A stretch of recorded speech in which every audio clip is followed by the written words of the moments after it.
Assalamualaikum warahmatullahi wabarakatuh. La ilaha illallah Muhammadur Rasulullah. Allahumma sholli ala Sayyidina Muhammad wa ala ali Sayyidina Muhammad. Sahabat-sahabat, topik bertolabul ilmi kita hari ini adalah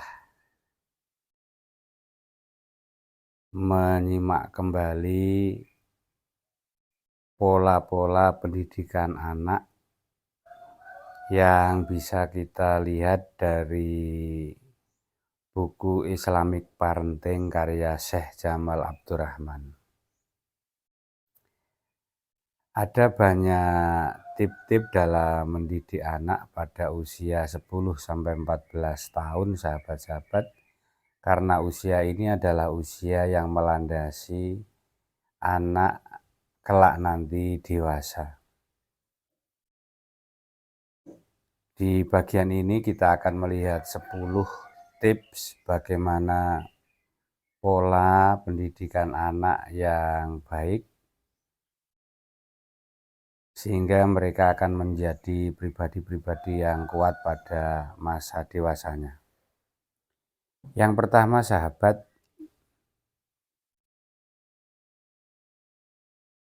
pendidikan anak diberikan orang tua dengan cara orang tua meneladani, menyukupi kecukupan makan dan pakaian bagi anak-anak. Jadi tanggung jawab memberikan nafkah primer, kecukupan makan dan pakaian serta tempat tinggal yang membuat anak aman adalah tanggung jawab orang tua, dan ini harus diberikan pada fase-fase anak sedang tumbuh menjadi masa remaja. Yang kedua, sahabat-sahabat, setelah memenuhi hak-hak anak, orang tua sebaiknya mengarahkan anaknya tidur tidak terlalu larut malam. Anak-anak kita sebaiknya setelah waktu isya dianjurkan untuk segera tidur, karena nanti di paruh malam atau sepertiga malam diharapkan anak-anak kita bisa bangun dan melakukan sholat malam. Mengarahkan anak untuk tidur tidak terlalu larut malam. Itu yang kedua. Yang ketiga, sahabat-sahabat, mengarahkan anak kita untuk tidak tidur tertelungkup, atau bahasanya yang lazim atau bahasa dalam bahasa Jawa, tidur mengkurep, tidur yang menghadap ke bawah. Karena tidur yang demikian dalam pandangan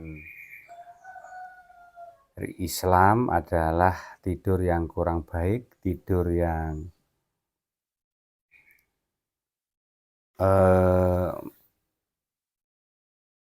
mengakibatkan unsur kesehatan tidak baik bagi anak-anak kita, dan kemadaratan dari aspek yang lain dalam banyak kajian juga tidak dibenarkan untuk tidur tertelungkup. Yang keempat, sahabat-sahabat, pada anak-anak kita sejak usia 10 tahun harus ditempatkan tidur pada kamar yang berbeda. Jadi setiap anak kita sebaiknya ditempatkan pada kamar yang terpisah-pisah ketika mereka menginjak usia 10 tahun. Yang kelima, sahabat-sahabat, mengarahkan dan membiasakan anak untuk menundukkan pandangan dalam pengertian untuk tujuan memelihara hal-hal yang mengundang unsur syahwat,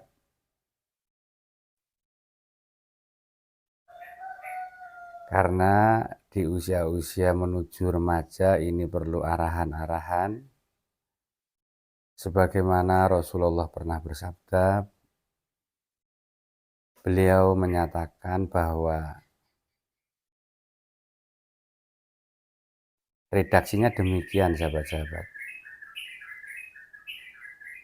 Ini sabda Rasulullah ini redaksinya seperti nasihat. Kata beliau, keponakanku pada hari ini, siapa yang menundukkan pandangan matanya dan memelihara kemaluan dan lisannya, dosa-dosanya akan diampuni. Sehingga pada usia-usia remaja, anak-anak kita sudah kita arahkan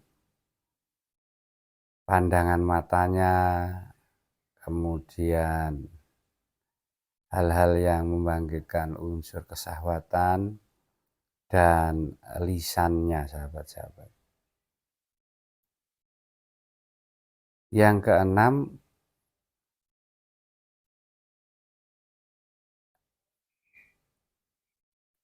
janganlah memukul anak atau melakukan kekerasan, tetapi menjelaskan aturan-aturan pola hidup. Sehingga pendidikan kelembutan sangat dianjurkan,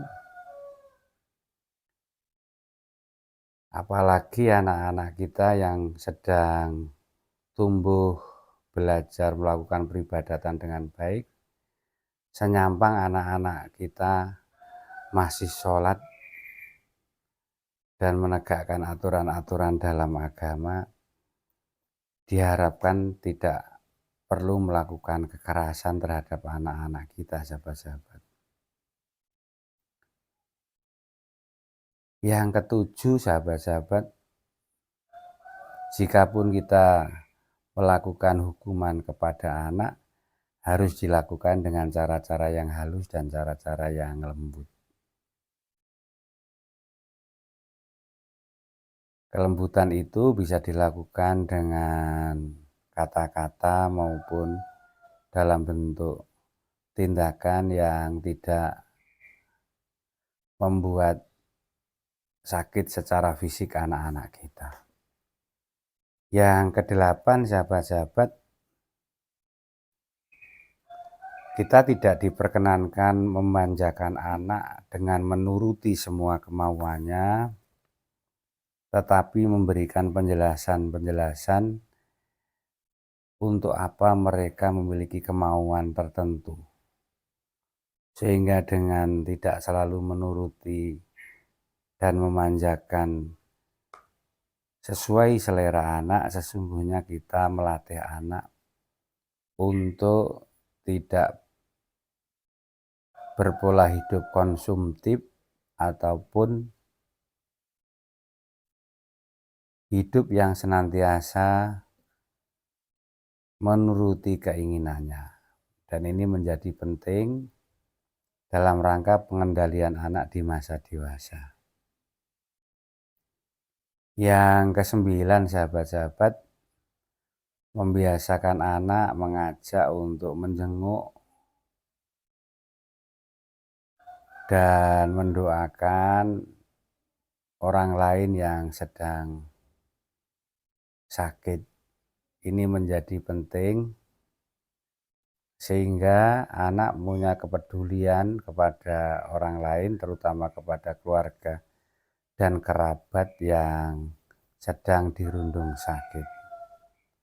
Mengajak anak-anak kita untuk terbiasa bertandang, menjenguk, dan mendoakan demi kesembuhan orang-orang di sekeliling kita yang mengalami ujian sakit. Yang ke-10, sahabat-sahabat, yang terakhir,